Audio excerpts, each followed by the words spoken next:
देखिए जो कॉल करने का तरीका है ना वो ये, जब आप किसी को कॉल करना हो तो जिस जगह पे मैं बैठी हुई हूँ, ठीक है, जिस जगह पे मैं बैठी हुई, इस जगह पे जब आप बैठे रहेंगे तो आप कैसे किसी को कॉल करेंगे। जैसे किसी बंदे ने मैसेज किया, जैसे यहाँ पे मैं नाम ले लेती हूँ, सलमान नाम बंदा लिखा हुआ है, इस बंदे को मुझे कॉल पे करना है, ठीक है, तो इसने साथ में क्या किया, मैसेज भी कर रखा है, तो हमें इसके मैसेज को नहीं टच करना है, ठीक है।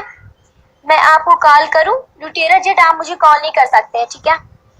ठीक है, तो जिस बंदे को कॉल करना है तो उसके नाम को टच करो, लॉलीपॉप वाला वेलकम हो गया, उसके नाम को टच करें। जब आप उसके नाम को टच करेंगे ना तो आपको दो ऑप्शन दिख जाएंगे, ठीक है, एक फॉलो का दिखेगा, एक गेस्ट लाइव का। तो गेस्ट लाइव को टच करें आप, गेस्ट लाइव को जैसे ही टच करेंगे वो बंदा आपकी कॉल पर इनवाइट हो जाएगा, आप उससे बातें शातें कीजिए, ठीक है।